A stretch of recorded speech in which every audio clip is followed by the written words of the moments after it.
bir etkinlikteyiz. Bu gerçekleştireceğimiz etkinlik Slavs and Tatars tarafından bir sunum performans.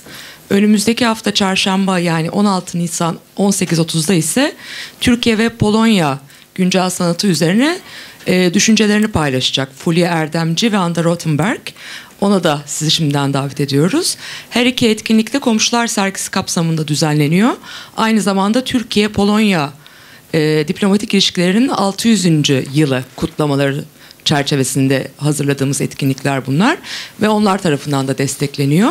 Konuşmanın bundan sonraki kısmı İngilizce yapılacağı için simultane çeviriden yararlanmak isteyenlerin dışarıdan kask almalarını ve takmalarını rica ediyoruz. And I leave the floor to Payam from Slavs and Tatars. Thank you. Welcome, Payam. Thank you. I just made a brief introduction in Turkish. As I told you before, that it's been organized within the framework of the 600th year of diplomatic relations between Turkey and Poland. And it's also an exhibition event within the scope of Neighbours, contemporary narratives from Turkey and beyond, that you can visit on the ground floor of Istanbul Modern. Okay, thanks. Thank you. Thank you, Çelenk, and thank you to the Istanbul Modern and the Adam Mickiewicz Institute. I think it's somewhat fitting that we're honored to participate in an exhibition that has to do with this very kind of antiquated, but still very urgent notion of friendship of nations,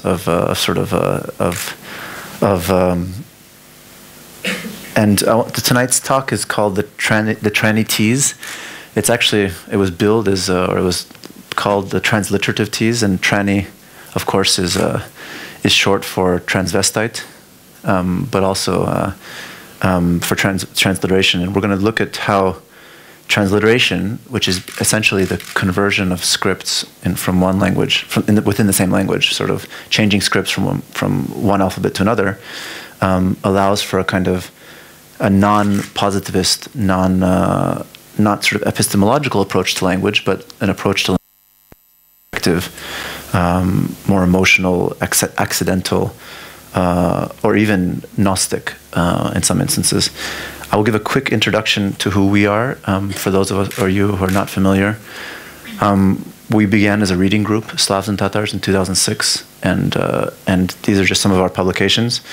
In fact, the book on the right, which was also supported by the Adam Mickiewicz Institute, looks at the relationship between Poland and Iran. And interestingly enough, one of the chapters deals with the 17th century Polish nobility. They imagine themselves to be the long-lost inheritors or sort of descendants of a Iranian tribe from the Black Sea called Sarmaty, and so they would dress the Polish nobility in an effort to kind of distinguish themselves from the Western aristocracy, be a bit more macho, less effete, less effeminate. They dressed as if they imagined Persians to dress in the 17th century. So it was a kind of an Orientalism of national identity. And so when they arrived, interestingly enough, the reason I mentioned is because when they on the Battle of Vienna, when the Ottomans and the Poles met for the first time, or the Poles came to defend Vienna, they looked essentially like the Turks. So they couldn't distinguish each other who was who, because they had been dressing what they imagined were Persians, and they ended up looking like Turks. So it created a little chaos on the battlefield. As I mentioned, we began as a reading group, and it's essentially just exchanging material between ourselves and our immediate friends, translating books that had not been available thus far in English, or had been run out of, had no more in print.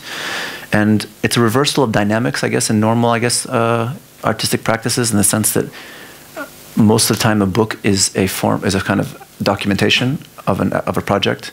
The traditional dynamic is that we are invited to do a show, let's say at the Istanbul Modern. The Modern says you have a show, and part of your budget has to go to a publication. And so what I do is I invite, for example, Anda Rothenberg to write about us, because she makes us look good, and we're young and we're up and coming, so we make her look good. And for me, it's the equivalent of insider trading in the art world. It's essentially the same thing. if somebody wants to write about it, we don't allow anybody to write about us in our books. If somebody wants to write about the practice, they should do so in traditional media, which has at least a little bit of separation, if not much left today, with certain commercial interests. But it's the book for us is a kind of sacred opportunity and platform for knowledge production, and so it's not about us. None of the actual material you see in any of these books is about us or our work. It's actually about the kind of areas of investigation that we're looking into. I use this this idea of resuscitating history is quite important for us, and we use this word. Resuscitation is an important word for us because when you resuscitate history, essentially you're putting your lips. It's again this notion of how to deal with history in a not necessarily analytical, rational approach, but actually putting your lips to history and breathing life into something which is considered to be remote or old-fashioned or irrelevant for young people, let's say, or for anybody today. But also resuscitation has this, it implies this notion of disrespect. When you put your lips on somebody else's lips because they're, God forbid, dying or not breathing, they didn't ask you to put your lips on theirs. There's a certain disrespectful kind of, I would say, you're crossing a kind of, you're assuming an urgency to the matter, and it's not the romantic kiss of sort of putting your lips on somebody else. But also it's important because I think it has to do with the notion that to respect your sources, you have to disrespect your sources. And I think that this is very important for us. Part of what's interesting for us about this lector audio piece that's taken from a Mirrors for Princes genre of medieval literature, medieval advice literature, is that it proposes a different way of critique. The traditional form of critique that we have, or that I was educated in, the kind of Western critique, is either you have an aerial view, you have gloves on, and you have a kind of a macro view of the situation. You're objective, you're analytical, and you're very clinical, or and you take no position, or it's confrontational. So again, in the art world, most of the political work that we know has a kind of a direct line of inquiry. And what's interesting about Mirrors for Princes, and for us, this idea of disrespecting your sources is that it's this kind of double dynamic, is that you have to respect, you have to disrespect your sources, and to disrespect your sources, you have to respect them. Meaning that you have to, I think, it's for us the most interesting is to at one point elevate and praise and commemorate, and at the same time stab in the back, in a sense. So it's not one or the other. This idea of looking backwards and sort of disrespecting or sort of looking to history for subject matter is something which is, of course, quite relevant to Mullah Nasruddin, the character, not just the satire. He's become a kind of retroactive mascot for us because he also is always sitting facing backwards. So again, his back is to the future, you could say. But it's a non-positivist approach to time. Antoine Compagnon, the French professor, he wrote a book called Les Anti-Modernes, and he talks about the idea that the true modernists are not people who are facing the future and going headfirst into the winds, or like Mayakovsky or Marinetti or most of these kind of radical figures that we know. But the true modernist is somebody who has a conflictual relationship to the past. So he's moving forward, but kind of with an eye on the rear of your mirror, or sort of always looking backwards. This commemorating and critiquing at the same time is something that, for us, it's become a kind of a modus operandi, a methodology of how do you bring two things which you generally consider to be mutually exclusive, antithetical, into one space, into one page, into one voice. Now, our bio says that we look at the former Berlin Wall, between the former Berlin Wall and the Great Wall of China. Those are two kind of, let's say, walls or frontiers that we normally don't put together, or the kind of the corresponding geopolitical narratives of those two walls are political Islam and communism. Again, sort of the 20th and 21st century's major ideologies. Again, things that we don't normally put together. We're not, of course, the only ones, and many people do. Olivier Roy, the political scientist at HESS. But it's in English, the words for this kind of bringing two things together into one space, most of the terminology is very pretentious, like amphibole or coincidenti oppositorum is Latin. This idea of bringing polemics and poetics together. We call it the metaphysical splits. So it's not this kind of, not the splits of the legs, which I won't try to do here, but the splits of the mind, and sort of trying to really wrap your head around two things that normally you don't try to wrap your head around in the same gesture, in a sense.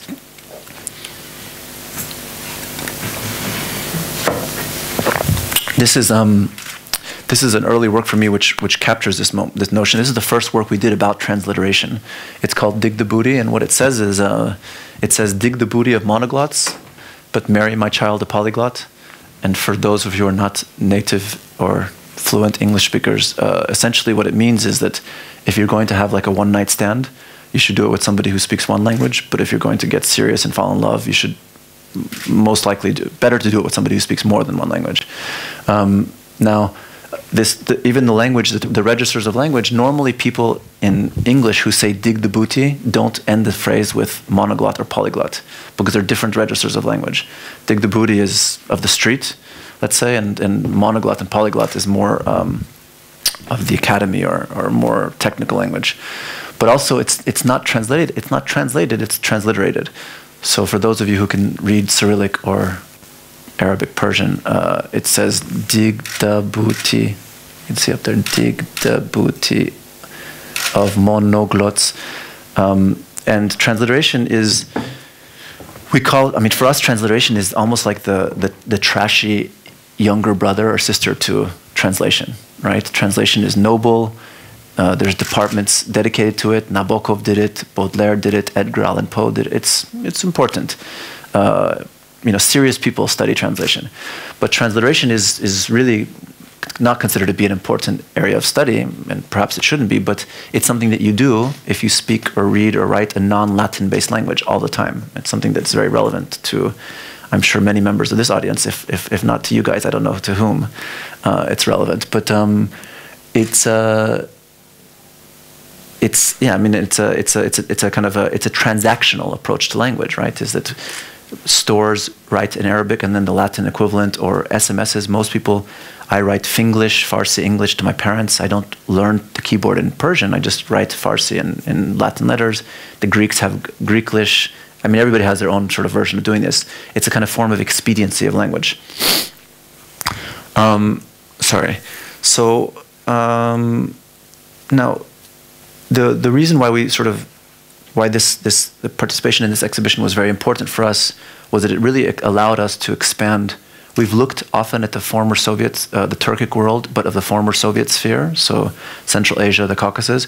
We'd never expanded that to what I would call the Western and Eastern extremes of the Turkic language, being Xinjiang, where Uyghurs are, and Turkey itself. And the residency here allowed us to look into that a bit more in depth. And the tongue, what's interesting about the tongue also is to what extent the tongue can be an organ of language, which is not, when we talk about mother tongues, anadil, you say? Or yeah. Or we think about the tongue as a kind of abstracted, it's a metonymy, basically. It stands for something else. But actually the tongue is an extremely erogenous, most of the organs of language, the tongue, the lips, the throat, the teeth, the ears, the nose, they're all very erogenous organs. They're the organs that kind of are very sensitive to, they're very, yes, I don't know what that, and when we think about the organs of language, we think of them as abstracted, almost sort of, again, clinically. And the question is to what extent we can look at the tongue as something which can not only be a platform for semantic, language as semantic, but as something which is sort of emancipatory, either sensually, metaphysically, or even politically.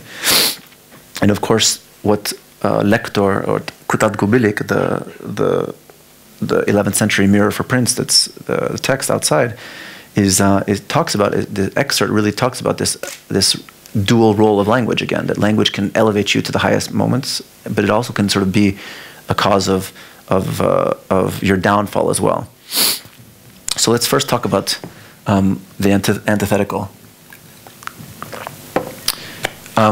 This practice of transliteration inevitably implies engaging with the opposite or with something which is foreign to you. This embracing your antithesis is something which has become quite important in our practice as well. Is that when we first came across the notion of transliteration, or the first time transliteration really affected us or kind of became a subject matter was in translating the Azeri political satire, Molla Nasreddin. And this is a political satire which is the most important periodical of the Muslim world of the 20th century, probably, if not one of the top 2 or 3 important. It was read from Marrakesh all the way to India. It was published first in Tbilisi and then in Baku. Tbilisi, then Tabriz for 1 year, but then Baku. And the strength of Molla Nasreddin was that it was 8 to 12 pages, but most of it was in illustrations, so that it could be read by people who are illiterate, but also people who are not Turkic speakers. In Marrakesh, nobody speaks Azeri Turkish. And also it was quite revolutionary in the sense that the magazine was published in Azeri at the time, as opposed to Istanbul Turkish or Russian, which would have been more conventional. It was very progressive for women's rights, kind of against corruption, against clericalism, and for example, here you have an Azeri man with his Azeri wife, and the same man with his Russian lover. So this kind of double standard you have, of course, vis-a-vis Christian women and Muslim women. And one of my favorite illustrations here has dogs. The dogs represent Greece, and of course they're barking at Hagia Sophia, and it asks the dogs, "Why are you barking?" And the dogs say, "Because we want to frighten the Turks." And he says, "Why are your tails wagging?" And they say, "Because we're scared ourselves already." And you can see in one page, you have all 3 scripts, right? You have Molla Nasreddin in Arabic, in the middle you have it in Cyrillic, and on the right and left in Latin. All the same language, just 3 different scripts. Now, like Turkey, of course, basically Lenin believed that the revolution of the East had to go through the Latinization of the Muslim subjects, to kind of cut them from their Islamic past and tradition and sort of force them into modernity. So this happened in 1929, even though it was advocated much earlier. In fact, earlier than it was advocated even here. But the difference, of course, being that in the 10-year period between 1929 and 1939, Turkey had Latinized, and Stalin became afraid of this idea of pan-Turkism, so amongst other reasons. And so everything was brought out again, burned, and changed to Cyrillic. And then 1991, back to Latin. Ironically, the only language that wasn't brought back to Latin officially of the Turkic languages in the former Soviet sphere is Tajikistan, which is not Turkic actually, which is Farsi. But you have a situation essentially where you have 3 generations in the mid 20th, late 20th century, 3 generations who could speak the same language but couldn't necessarily read the same book. So almost becoming foreigners within your own language because of this transcription or transliteration. And what this also, of course, meant was there was a typical approach of divide and conquer. So each language, Turkmen, Kyrgyz, Uzbek, would be Latinized or Cyrillicized differently. So the same letter, this is all here is the letter J in different forms of the letter J because there is no J in Cyrillic. So sometimes they had to create letters, right? If you want to write John in Russian, you have to put D, J, because there is no J. But of course there is a J in Turkish, in Farsi, etc. So these are all different forms of J just in across 4 or 5 languages. And it's one thing to find a translator of one language, but it's much more difficult to find a translator who can read and write the 3 iterations of their own language. So we became so frustrated with this project. It took us 2 years to translate, and actually, at some point we thought, maybe we should rename the Azeri language and just call it sort of Azeri, because we were going crazy with this language. And the famous kind of proverb in English, shame on fool me once, shame on you, fool me twice, shame on me. And so here we sort of just extended it to fool me thrice and included all the languages, all the alphabets that had sort of messed with Azeri in a sense. But what this meant, this difficulty of translation, what it meant was that it sounds stupid, but it took us about a year to realize exactly what Mullah Nasruddin was about. And it was already halfway through the project. And at some point we realized this magazine it's a historical document, but it's quite anti-Islamic, and you could argue that, not anti-Islamic, it was quite harsh in its criticism. Sometimes there are certain drawings that we didn't include, for example, because I didn't want to have trouble I didn't want to put myself or other people in danger. For example, a mullah with a young boy, taking a young boy to get a sireh, a kind of temporary marriage license, so that he could have relations with the young boy. We didn't include this. There's no point in including this. But what we were worried about is that it could play into the hands of Islamophobes, right? Is that what happens if at some point we had a crisis? We thought, well, should we publish this? Should we proceed? If this could easily play into the hands of all these people who believe that you should be able to ridicule anything you want, and also just sort of this whole Danish cartoon polemic. And we didn't want them to say, okay, perfect. Even Muslims themselves are pointing the fingers at the religion.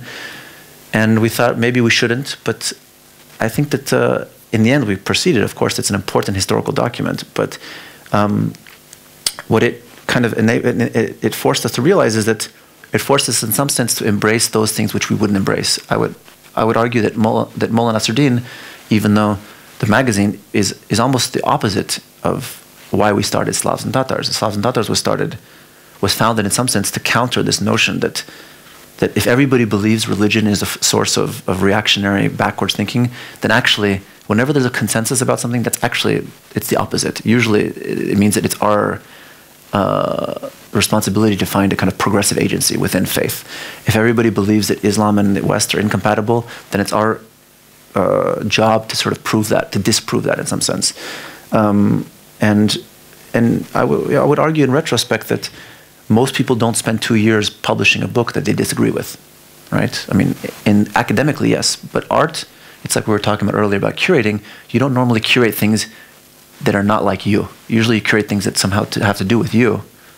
But this notion of kind of expropriating yourself or going outside of your own sets of references and your own sort of ideological affinities is important. Today, for example, as you know, search engines push information that they know that you like. If you're left-wing, you read The Nation and Libération and I don't know what else.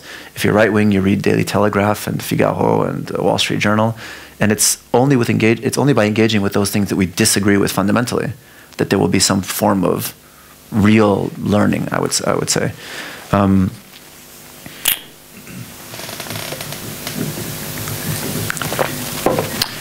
Paul Ricoeur is a French philosopher who passed away not so long ago, was teaching a lot at the University of Chicago. He was a philosopher of translation, a really great book that's only about 70 pages called On Translation that I recommend you get. And he talks about translation as a form of linguistic hospitality.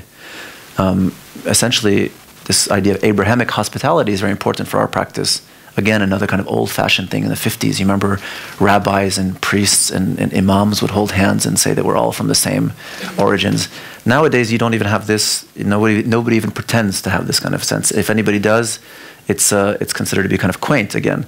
But actually, it's this idea of hospitality in translation means that you're expropriating yourself. You're taking yourself again out of, and you're putting yourself in the language of the foreigner, of the other, and conversely, inviting the language of the foreigner into your own language.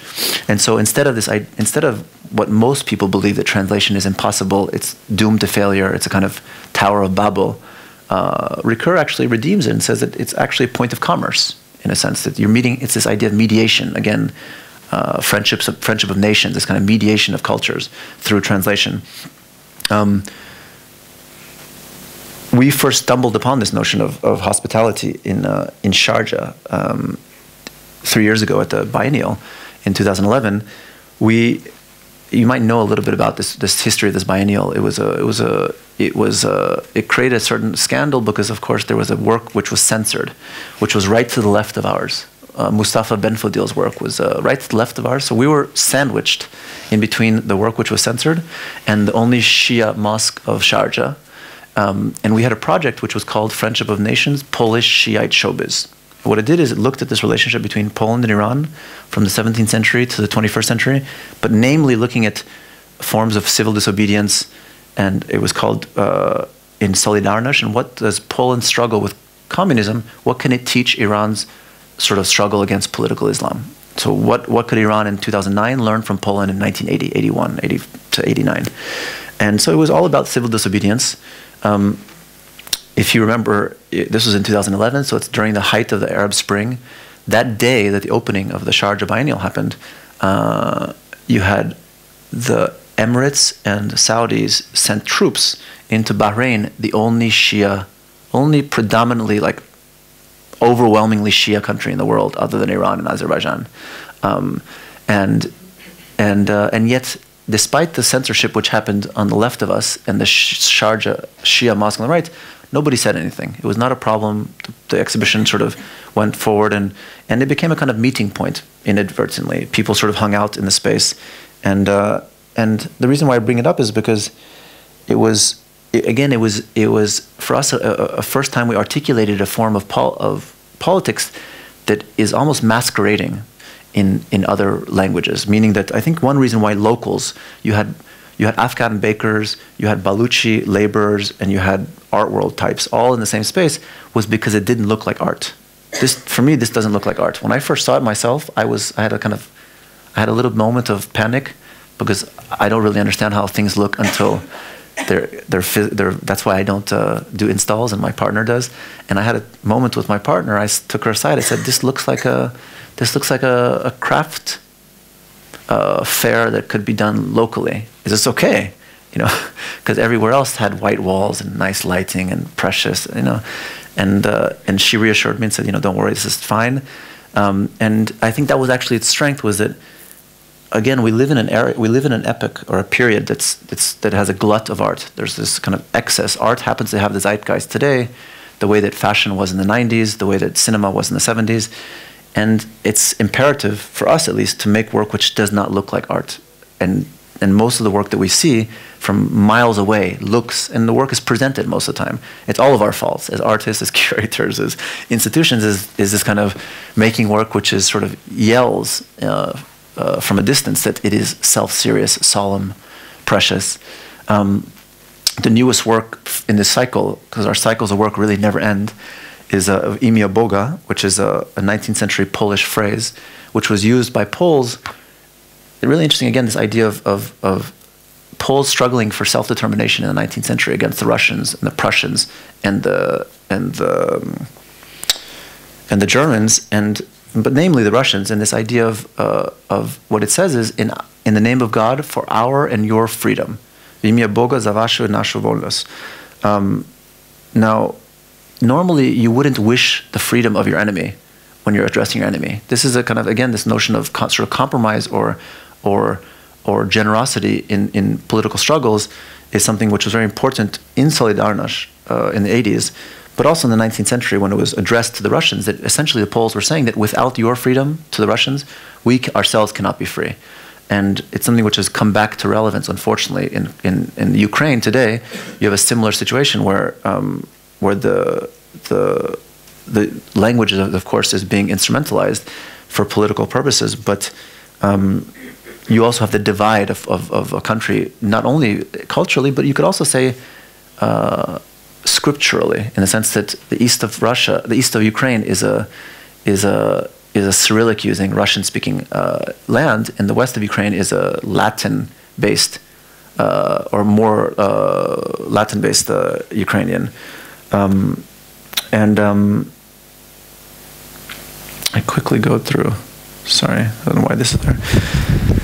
Now, if translation is about hospitality, linguistic hospitality, then for us transliteration is literally the idea of language in drag, right? What it is you're not changing the language. I'm keeping Azeri in Azeri. I'm just putting on the clothes of another language, the lipstick of another language, the makeup and the kind of the masquerade of another language. And an example of this is, for example, the very famous kind of the fourth holiest city of Islam, Bukhara Sharif, which is an epithet. You know, the same way that we call New York the Big Apple. Bukhara is referred to as Bukhara-i-Sharif, the whole noble Bukhara or holy Bukhara. Interestingly enough, of course, the Jews of Bukhara and Samarkand, they speak Farsi, which is the language that I grew up speaking, but they read and write in Hebrew. So it's this collision of two languages that you wouldn't normally, again, put together, especially in the early 21st century, this idea of the language of Iran and the language of Israel sort of sharing any kind of script or language is unexpected. And so this actually this is a piece that says, instead of Bukhara Sharif, it says Bukhari Sharif. Bukhari is the language of the Bukharan Jews. Another example of this transliteration for us is this very stupid, college humor in American campuses or in Amsterdam. If you go to Amsterdam, you see people kind of walking around a little bit hungover, and they have T-shirts that say "to beer or not to beer," which is this really idiotic joke on to be or not to be, right? But to be or not to beer, the question of having a beer or not to have a beer, if you're a Gentile, if you're a Christian or a Jew, I don't care if Pilvi you have a beer or not, because it's a question of consumption. So what? Have a beer. It loses its kind of existential gravitas. And for us, the question was, how can we take this really trashy, stupid joke and redeem the existential gravitas of to be or not to be? And because alphabets accompany empires, right? Latin, the real word for Latinization, what happened in Turkey and what happened in Azerbaijan, is not actually, it's not Latinization. The real term is Romanization. The Latin language arose with the rise of Christianity, in the same way that Arabic with the rise of Islam and Cyrillic with the rise of Orthodox faith.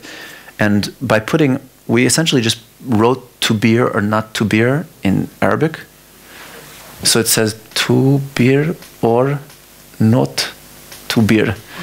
And by putting it into Arabic, immediately you kind of regain this existential question. Because of course, as a Muslim, to beer or not to beer returns this question of identity. It essentially means to be or not to be.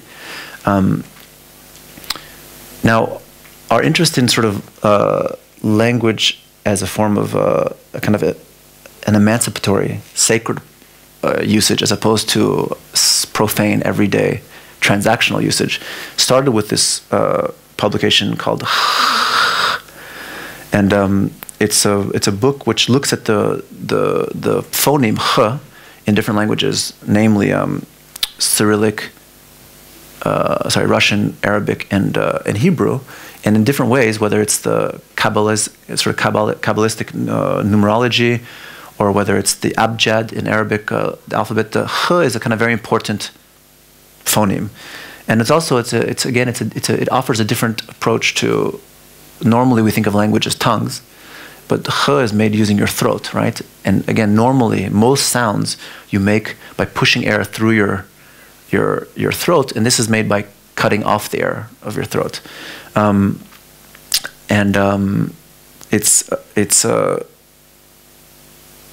Let's see. This idea of kind of a spatial understanding of letters is something that we looked at for this publication. And what I mean by the spatial understanding of letters is that the Russian poet Khlebnikov, who was a Russian futurist, he was the kind of the anti-modernist equivalent or counterpart to Mayakovsky. He believed that unlike Saussure and sort of normal linguistics that we've sort of taken as the rule, he believed that the reason why letters were next to other letters gave it a certain agency. So it wasn't simply haphazard why a letter followed another letter. And for example, he talks about the inner declension of words, meaning that there's a kind of inner poetry of words. And what example he gave was, he talked about this kind of redemption of junk, chlam in Russian. If you change the L of chlam to chram, it immediately becomes a shrine or kind of a church. And this he was always trying to find within language kind of this inner declension by going back into kind of atavism. And he also believed that Russia's real origins were not Western. This kind of very perennial debate that Russians are always obsessed with, and we have it today. Putin is essentially revitalized this old, centuries-old debate: is Russia a Western country or is it an Eastern country? Is its history tied to the West, like St. Petersburg, a window onto Europe, or is it a country which is fundamentally different in values, in religion, and in language? Now, Chlebnikov was an expert of this kind of internal rhyming schemes. This translates quite well. I'll read it in Russian. In Russian, it's nash kochin, ochin azabochin, noj atochin, tochin ochin. And this, in English, it's not bad, actually, the translation. We didn't do it. It says, let us not be heads of lettuce, let us not let knives upset us. And you can see this internal rhyming in the Russian is something that we've, internationally, we've come to appreciate it in hip-hop. Actually, the reason why Notorious B.I.G. became quite successful in the beginning was because he was, instead of rhyming at the end of the sentence, of the phrase, he was rhyming within the phrase. And this was really the first kind of important rapper who did this. And you can see it also here. We used to fuss when the landlord dissed us. No heat, wonder why Christmas missed us. Birthdays was the worst days. Now we sip champagne when we thirsty. So the next form of transliteration I'd like to talk about is something which is, has again come into the news in your country, which I heard we Shias were accused of dissimulating in Turkey by your prime minister. So taqiyya, I don't need to explain what this is, right? Most people here know what this is. No? It's a form of, essentially it's a form of dissimulation. It's an interesting concept because it's something, essentially it allows for Shias or Muslims to, if you're being persecuted or if you have, for expediency's purposes, you can almost do everything. You can eat pork, you can drink alcohol, you can claim that you're not a Muslim if you're being persecuted, essentially. You can almost do everything, I think, probably except Tawheed, except deny the unicity of God. Now, what's interesting about this concept is that, of course, it's used in this kind of sectarian polemics of Shias are not true Muslims, and Sunnis accuse Shias of this taqiyya, but also it's used by Islamophobes in the West to accuse Muslims, moderate Muslims, like Tariq Ali or anybody. I mean, actually, at a lecture in the Moderna Museum, I was accused of taqiyya, strangely. That basically anybody who's a moderate Muslim is faking it. We're just saying we're moderate until we get power, and then we're going to really show our true colors. So it's sort of, it's used both by outsiders and insiders within Islam. Anyway, transliteration is also a form of dissimulation, right? Because drag is a form of dissimulation, but also putting on the kind of the alphabet of the other is a form of also passing in some sense. I mentioned that we started to do research in the eastern and western extremes of the Turkic world, the Turkic-speaking world. Was it right before? Yeah, right before Istanbul, we were in Xinjiang, the western region of China. Xinjiang is the region where the Uyghurs live, the only central part of Central Asia which has historically not been under Russian rule but under Chinese rule, from the 17th century onwards, I think. Xinjiang makes the Israel-Palestine, it's like on steroids essentially, because it's the largest region of China, it's the least populated region of China, and it's the region where all the natural resources are. So you can imagine what kind of clusterfuck this creates. You have this typical kind of recriminations that reminds you a little bit of Israel-Palestine, the Han Chinese that are increasingly populating Xinjiang. It used to be 80% Uyghur, now it's 45–50% Uyghur. The Han Chinese accuse the Uyghurs of being lazy Muslims, and the Uyghurs accuse the Han of displacing them. And to make it even more complicated, of course, most of the top positions are given to Han. The mayor is always going to be Han. The minister will always be Han, the governor, and then the vice will always be the Uyghur. You never have a #1 position as Uyghur. But of course, then the Han, of course, accuse the Uyghurs of preferential treatment. So you have, because if the one-child policy is very controversial in China. The Han can only have one child, but the Uyghurs are allowed to have two. So you can imagine the Han say, well, you think you're being persecuted, but of course we're the ones who can only have one child. Anyway, what's interesting also about this region, beyond the kind of the political headlines that have been that have been recently in the news, is that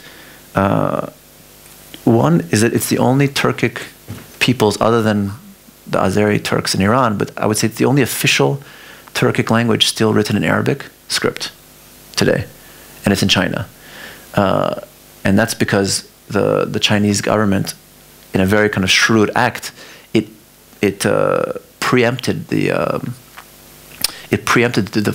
the fall of the Soviet Union. And you can imagine the Uyghurs were anticipating also freedom and the first time they have independence, just like all these new countries that have come into being, right? Kazakhstan, Kyrgyzstan, Turkmenistan. And Uyghur had been written in Latin until mid-80s, I think. And in 1985, 84, it was re-Arabized to not allow this kind of, this spectre of Pan-Turkism. But also what's interesting about, or I say more importantly, is that the two masterpieces of Turkic literature, the Divan al-Lughat al-Turk and Kutat Gubilik, are both Uyghur texts. So the most important texts, I mean, maybe other than Yunus Emre probably, right, is the most important texts of Turkish literature are, in fact, Uyghur, the furthest point of Turkic language from Turkey itself. Now, I'm going to skip over because I think we're running a little bit short on time.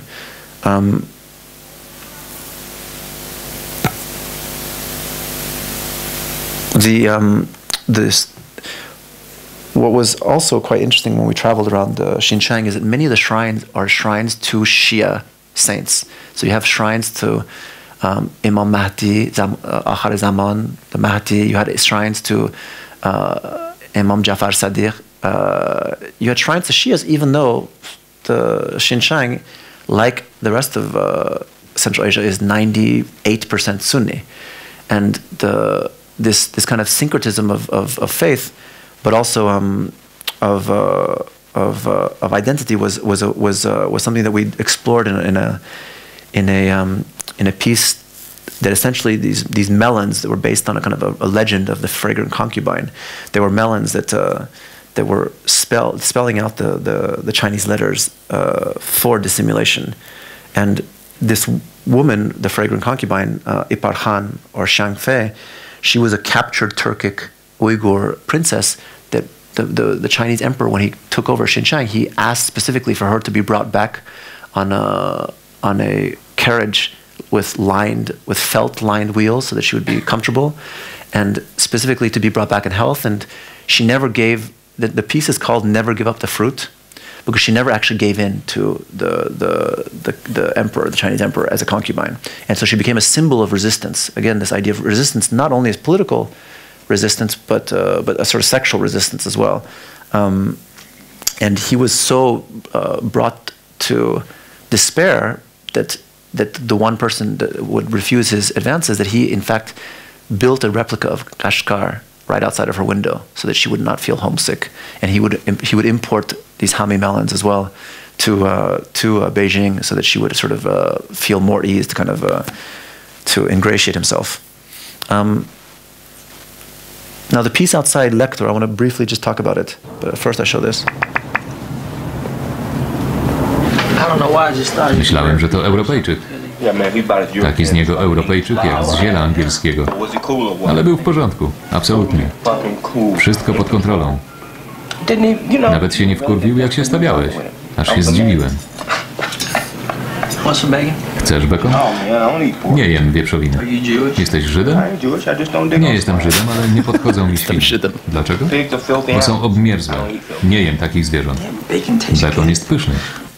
So, in the first time I went to see a Pasolini film in St. Petersburg in 1996, I remember there was actually it's good that this is happening during this film festival. It was during a film festival, and Pasolini was playing on the screen, and there was one person translating live, like you're having right now, and some of you, just the whole time in the single monotonous language the whole time.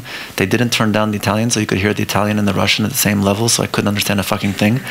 And I thought, this is really, my Russian wasn't very good at the time. It was like, I was only 1 month in St. Petersburg, 3 weeks. And I didn't understand what the hell is going on. Why are they not turning the Italian off?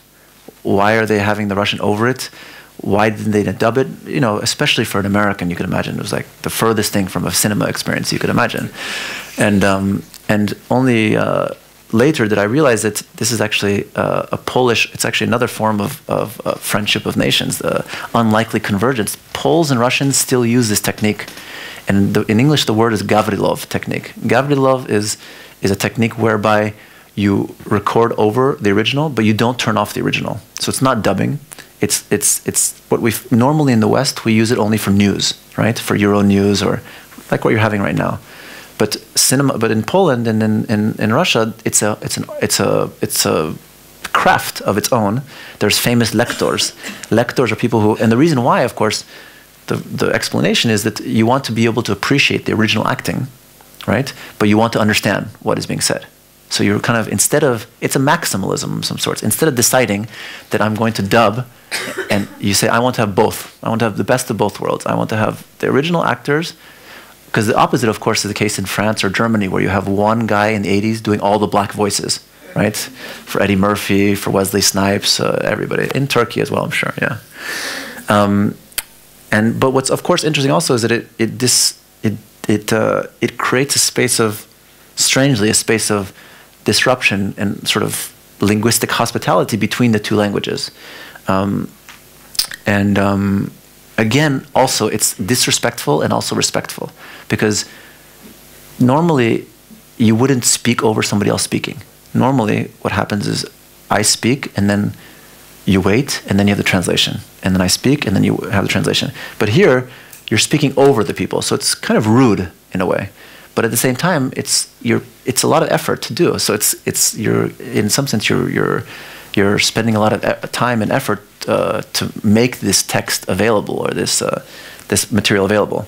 Now, when we talk about Latinization or changing of scripts of languages, we often think about the letters that we gain, right? Turkish, the objective reason, the least polemical, least political reason for the changing of the scripts into Latin that I've understood is that, of course, the Arabic script can't accommodate your 9 vowels in Turkish. And, for example, the Ö and the Ü, that doesn't exist, right, in Arabic or Persian. But, of course, we forget that when you change scripts, you also, we lose sounds as well. And these are just some of the sounds on the knuckles of this old man's fingers that were lost, of course, in Turkish. And we have a particular soft spot for one. Turkish used to have, and I think, as Cevdet told me, in Anatolia, there still has some of it. You still have instances of it being spoken, but there used to be 2 N's. And actually, Farsi has a term for this. It's called en-gonne. There used to be 2 N's in Turkish. One was a normal N, like Nancy, Nantes, and then there's another N which is ng. And the ng, when I hear ng, I think of Vietnamese. I think of Asian languages, and I don't think. And what's through this kind of ng, you can almost redeem or kind of act as a counterpoint to what was really the Latinization of Turkish, right? It was really a Westernization project, and it's not a coincidence that this isn't sort of endangered in some sense, but it's also it's a very Asiatic sounding, it's an Asian sounding phoneme. This is the letter on the right. It's a kaf with 3 dots, and it really disturbs the Arabs and the Persians, like the Iranians, because when we showed it, and when I showed this to people in the Emirates or in Egypt, they don't understand, what is this thing? It's a kaf with 3 dots, and you still have it in Xinjiang. Uyghurs still use it, but also what's also for us again interesting is the idea of the nose as a site of resistance. That the nasal sounds are things that we don't often think about. In fact, Polish is the only Slavic language that has nasal sounds, and it's only one of 3 languages in all of European languages. All the Indo-European languages, I think it's only one of 3 that have nasal sounds. It's Portuguese, Polish, and French has a little bit, but there's no Slavic language that has. I mean, we don't have in Russian. There's no. You have the ow and the ow in Polish, and this nasal is again something which you have to kind of. This is actually the nose that it was based on. This is the wife of a very famous Azeri artist, actually. So that's why we had the nose twister was an attempt, like the splits, an attempt for this nose to kind of have it both ways, to be able to do both ends, this end and that end. And again, it's maybe our attempt to kind of create a kind of redeem a progressive idea of pan-Turkism in this notion of really linking Turkish back to other Turkic languages or another geography. We recently just came back from Dubai, where we had our first curatorial project looking at Central Asia and the Caucasus.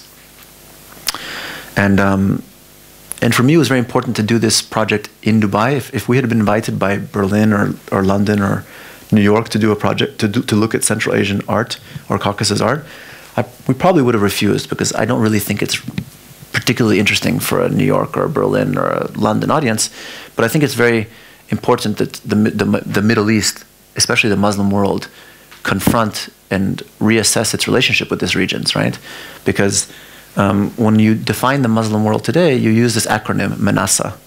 Manasa is an old sort of Cold War leftover. Manasa means Middle East, North Africa, South Asia. And the first time I came across this acronym with like NGOs, I didn't understand, because I thought, what happened to Bukhara? What happened to Baku? What happened to Central Asia? Are they not Caucasian? Are they not Muslim countries? I mean, are these? How could you sort of skip over? I understand if you're in Kentucky or in Bristol, you don't really care about what's happening in Kyrgyzstan, but for the Muslim world itself to sort of skip over this region is somewhat of a travesty. Amongst many reasons, and you can go on and on and on, is that, algebra with Khwarezm, Al-Biruni, Ibn Sina, the biggest Sufi order, Naqshbandi, the Mughal Empire, Babur, the most important hadiths, Al-Bukhari. I mean, you can go on and on and on. This all happened there. So it all happened at the edge, the eastern frontiers of the Muslim world. And I think that for us, it's always it's the edges of empires and ideologies where interesting things are happening. It's rarely in the center. And what our research into Central Asia really showed us, which surprised us, was that I also used to believe in this kind of received wisdom, which is that, you hear it a lot nowadays, or over the past decade. You hear that Islam needs to modernize. Islam hasn't had its reform. Islam needs its Martin Luther, etc., etc. But actually, Central Asia shows the opposite. What it shows is that, in fact, it was the demodernization of Islam which maintained its progressive potential. And what I mean by that is that the Islam in Central Asia is still quite ritualistic, still quite oral, communitarian, and it despite the attempts despite a lot of money and efforts from Wahhabis to actually, and despite the autocratic nature of governance in these regions, it hasn't taken hold like people would have expected. And the reason is that, Islam came to print relatively late, and it came to print in the late 19th, early 20th century. It had access to printing, but it didn't embrace printing. Like most religions, it took a while. It was considered heretical to print. And of course, the oral in Islam is very important, right? The hadiths, the genealogy of hadiths is an oral tradition. When printing presses arrived in the Muslim world is really when the whole debate of when Islam became a kind of an ideological debate, a doctrinal debate of who is a true Muslim, who is not. And that's when and also you could issue a fatwa or a decree that could travel. Now, when this arrived, printing presses arrived in Central Asia, every religious press was outlawed, right? It didn't matter whether it was Muslim, Jewish, or Christian. You couldn't print anything about religion during communism. So, in essence, Central Asia kind of skipped or missed its modernization. And in fact, that's why it kind of maintained this, also what some people call parallel Islam. Parallel Islam is because the women are the ones who are actually, because the men had to be communists in public, it was really up to the women to maintain the traditions of Islam orally and from generation to generation in the private sphere. And all the mazars, the shrines, are actually maintained, most of them are maintained or activated by women. So the official Islam is Islam of, let's say, the mosque. this parallel Islam, this sort of ritualistic Islam, is led by women. And I should say that a lot of these carpets that you're seeing, they were originally their drawings. All of the drawings of these carpets are taken from Mayakovsky drawings. And the reason why we chose Mayakovsky on the right, one of them, is because Mayakovsky is this perfect example of the pitfalls and the potential of language, right? He was a futurist who really embraced Bolshevik ideology. He became a mouthpiece of the regime, produced amazing works with Rodchenko on his own, but also he was the kind of the death knell of communism as a progressive cultural agency or force. Because when he committed suicide in '29, that was really the end. That was the kind of the moment when most believed that that's when the kind of the Stalin's terror began. He was somebody who embraced it, but in the end became so disillusioned that he actually took his own life, and that's why we used his drawings. I'll end with just a couple works that are from this new cycle of work about language politics. Really, what we try to do in this new body of work is to tell again this sort of emancipatory. How can we address the emancipatory role of language, both as sort of sensual, sexual, but political and sort of metaphysical emancipation. This is a work which I don't know if it's too kitsch. I don't think it's obviously very cheesy, but it's basically Molla Nasruddin, which blinks at you as you walk in, like a kind of like a madame inside of a bordello, you know, like come on in, and people ask us, so why do you have Molla Nasruddin blinking? And the best analogy I can use is the one of is essentially yogurt. And what I mean by that is that to make yogurt, you have to have yogurt, right? You make a bacteria of yogurt, and you kind of continuously develop a new culture, whatever that culture is. And Molla Nasruddin actually started as a one-page, double-page spread in our first book, Kidnapping Mountains, about the Caucasus in 2009, and that double-page spread became a whole book 2 years later. And that whole book, in the first lines of the whole book, the very first lines of the book, the introduction, it says, we first came across Molla Nasruddin several years ago on a cold winter day in a second-hand bookstore near Maidan Tower in Baku. It was bibliophilia at first sight. Its size and weight, not to mention print quality and bright color, stood out suspiciously amongst the more meek and dusty variations of Soviet brown in Old Man Elman's place. We stared at Molla Nasruddin, and it, like an improbable beauty, winked back at us. So it actually came from the kind of this book, Molla Nasruddin itself. Finally, I mentioned some of the letters that didn't exist. The Qaf didn't exist in Russian Cyrillic, so they had to be created. The Qaf had to be created.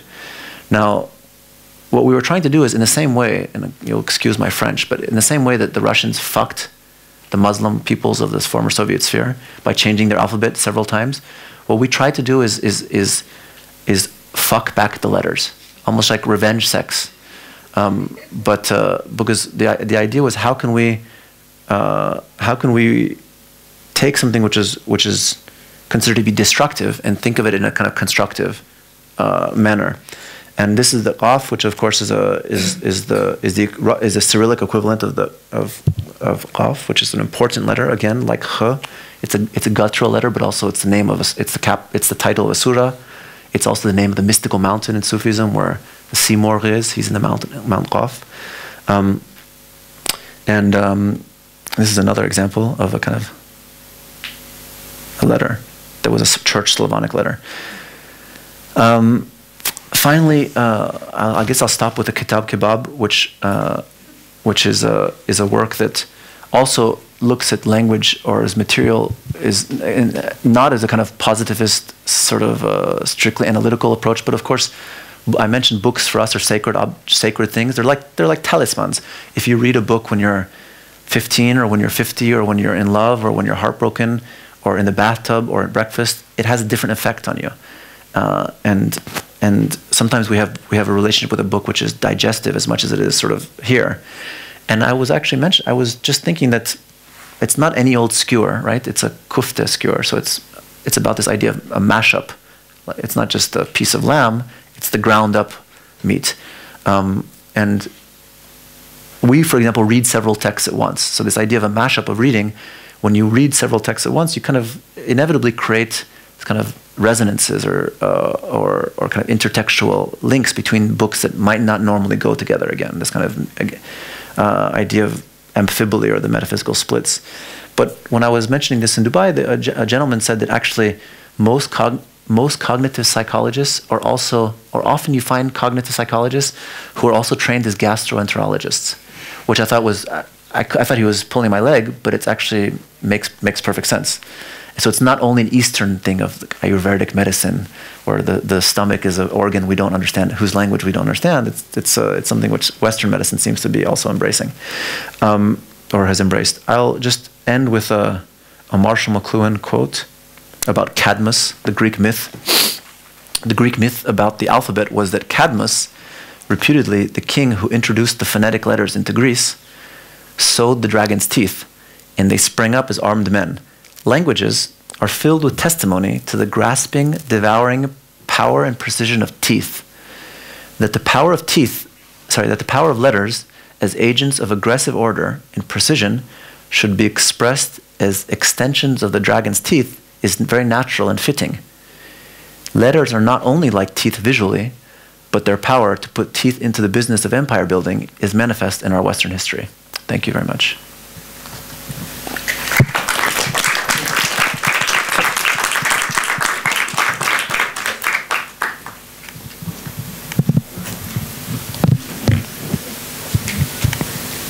Any questions? Soru sormak isteyen var mı? We can take some questions, right? Bayam? Of course, yeah. Türkçe or in English? Maybe the live interpreter has a question. Belki çevirmenimizin bir sorusu olabilir.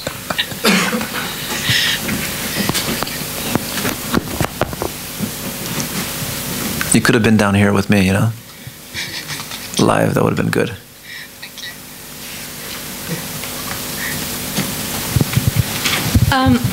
Several questions, actually. It was very interesting.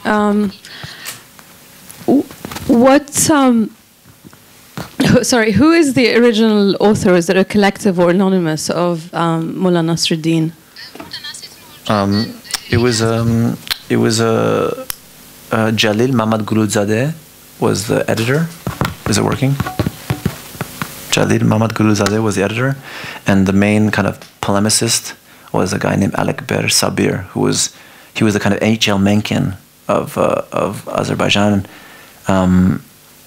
who was they were both Jadidists. Are you familiar with Jadidism? Yeah. They were both Jadidists, basically, very inspired by Gasprinsky, the Tatar, and both of them. Mullah Nasruddin was it would use Armenians as a counterpoint to Azeris. You can imagine how controversial that was then and today.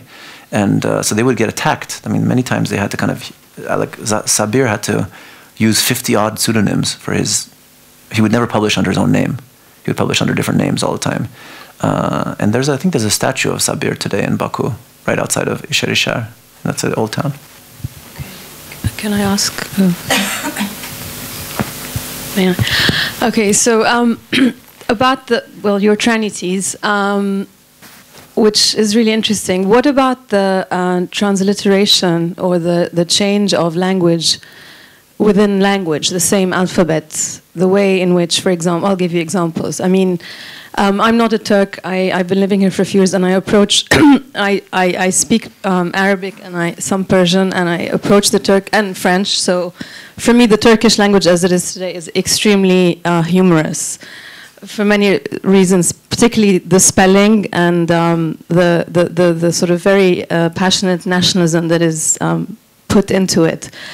But yet you meet Turks of a certain generation, and I guess I'm referring to people who are maybe in their 60s, 70s today, who talk of a different Turkish, which had a much more, much more politeness, much more elegance, etc., to the Turkish spoken today. And they speak with a lot of denigration, almost like, the Turkish has been dumbed down. I mean, they often hail this very well-known author called Ahmed Hamdi Tanpınar, who's recently been translated, I mean, actually into English. But so again, I can imagine the same thing. I mean, I know the same thing applies in Arabic, and Arabic is really complicated with so many different dialects. But even with Persian, I mean, you know, people who speak Persian today living in Iran and the Persians of the diaspora, etc. I mean, is that something you, I imagine Polish could be the same. I mean, I think the list is quite endless. So what about that kind of, I mean, there is a migration in that, there is a change. And I'm just wondering if you... I mean, I wish I could speak... exploring that. This is it reminds me of when we were here in June for the research and the residency. I think it was Ahmet Ersoy, the professor, who was mentioning that that ironically there's such a psychological barrier to learning Ottoman Turkish amongst Turks that he found that his Turkish students would complain more about Ottoman Turkish being difficult than his foreign students, which of course makes absolutely no sense. So I can't speak to that. I'm not a big fan of diaspora culture, strangely. I mean, just personally, not professionally, but personally. I realize that even though I like people in their own countries, and that it's a completely hypocritical thing to say, because I'm not in my own country, if whatever that country would be, but I just realized I don't really have many Russian friends outside of Russia. I don't have any French friends outside of France. I think that it reminds me, because I remember like Kasia, about 6 or 7 years ago, she comes out with these kind of diktats sometimes, very kind of Eastern European style, and says like, she said one day, you know, I think immigration is a bad thing. So I said, okay, well, that's funny because you've been an immigrant for 10 odd years and I've been also for more than 10 years. So how do you, and what she meant, it only occurred to me later, is this idea that, again, there's a general understanding, a received wisdom that if you immigrate to a economically more prosperous place, you're lucky. When I go to Iran, I have people all over Iran say, you're so lucky, you should kiss your father and mother's feet that you were born in America.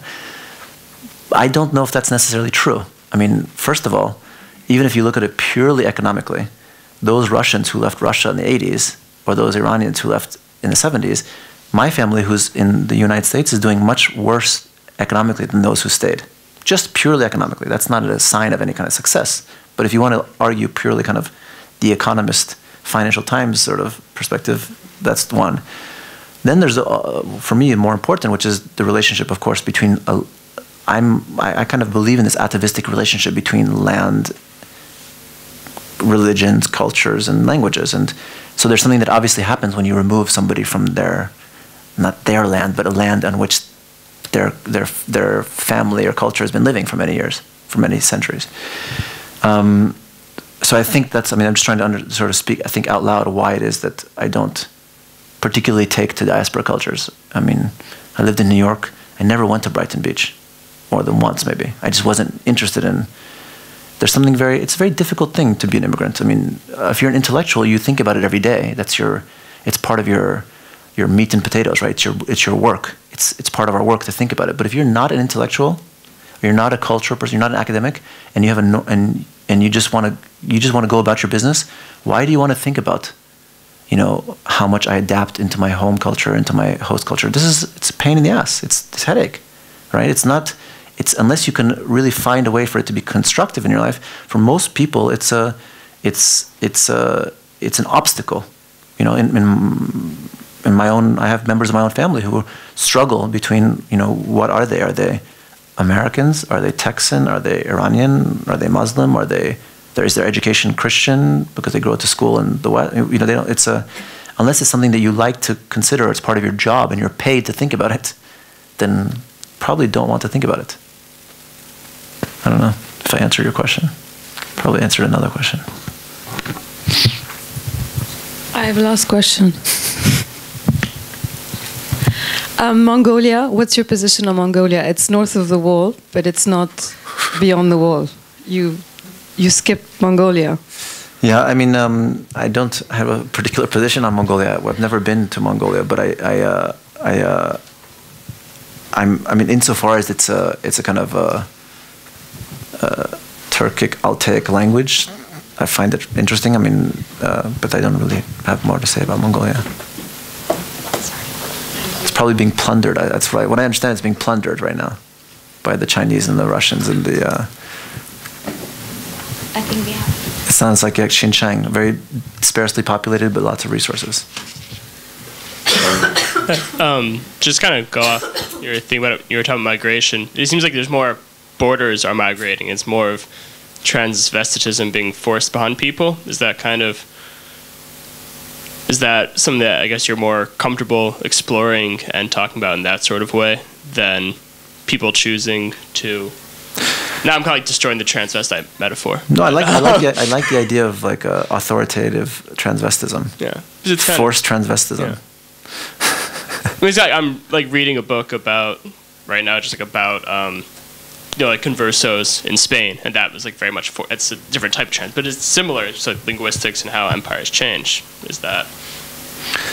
I mean, I think that we're generally interested in this idea of syncretism, and I think that the syncretism is what results from this mix of different alphabets, and again in Central Asia, that's what syncretism is. A kind of, it's a form of syncretism. Essentially, it means incorporating, right, different belief systems into your belief system, but also it implies a sense of time, because syncretism usually has to do with incorporating belief systems which predate yours. So again, you're going back into history, right? And that's why, these Central Asian practices of Islam, they're completely syncretistic, because the one thing that Islam doesn't allow is the refutation of where is it? Is the refutation of the unicity of God, and yet you have shrines to mulberry trees, right? I mean, that's quite pantheistic or shamanistic or what have you. So there's a lot of sort of elements of Buddhism and Hinduism and shamanism and pantheism in Islam in Central Asia, and I think that that's really, for us, it's most interesting is really when ideas, permutate or cross, and as opposed to the peoples themselves. I think we try not to be as anthropomorphic as possible. Like, I think it's important not to, because it's so, for us, when we do our research, it's easy to tell the story of people. It's easy to tell the story of Daoud Pasha, or Taufik Bey, the Pole who changed his name to Turkic name, Teofil Lapinski. It's easy to tell. I mean, that's the job of encyclopedias and other people. We try to tell these stories without telling the story of the person, in a sense, I guess. I don't know why, actually.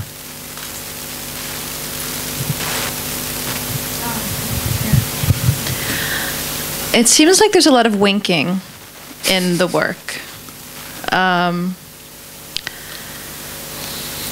How much like wall text is there when you have some of these things up? Because if you don't, thinking about something like translation, if you don't know the alphabets, you can't access the wink.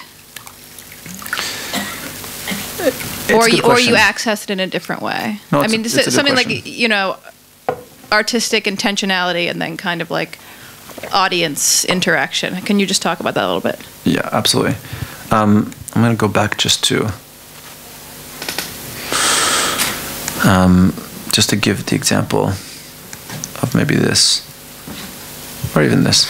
So when it's actually the question that Kathy Halbrecht at the MoMA, she asked us before they invited us. We were talking to them for 2 years, and at some point in Dubai she said, Payam, if you're not there to explain the work, how does somebody access the work? And to be honest, I think it's a fair question, but I think that the answer is that there's many different levels of entry into the work, right?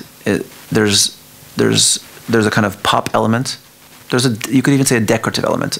There's a segment of the art world, or the kind of critical art world, which doesn't like our work because it considers it heretical to deal with serious subject matter in a way which is light, so-called, or festive, let's say. No, but this question of, the colors, the why is it pretty, or why is it pop, or I get this question all the time.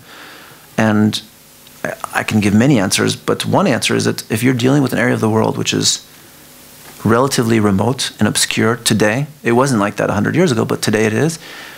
Again, for me, it's a question of generosity. Is that you have to meet your audience halfway. Meaning that I can't expect to only. And for the first 2 or 3 years of Slavs and Tatars, we only had printed work. People had to read. There was nothing to do. You had to read a book, a poster. There was always two-dimensional text until Sharjah, essentially. And so there's different levels of entry into the work. And I think that if you like even here or even here, there's so many different things happening. There's tea being served. There's banners. There's a mirror piece. I often talk about it as if it's like a bazaar, right? Is that, you know, the old 70s kind of trope of the guy in New York who's offering you something. He says, "Do you want something? I have some of this under my coat." And you say, "No." And "Oh, but I have this also. I have this as well." And from what it wasn't calculated, but from what I've understood, that's the opposite approach to art. Art is all about to bestow the content or the ideas into one or two, but there's a certain amount of expectation that the audience has to make an effort, which I understand, which I agree. But the idea that if you are a more formally person, then maybe you like to look at more formal subjects. If you're somebody who likes live elements, maybe you come to the lecture performance. If you like to read, then you read. There's a kind of an acknowledgement that people are different and that you don't have to get all of it. And in fact, so the MoMA, when we did the MoMA, if somebody comes into this space and simply cuddles their boyfriend or girlfriend and has a moment of quiet in the MoMA, that's just as legitimate of an engagement with the work as somebody who's read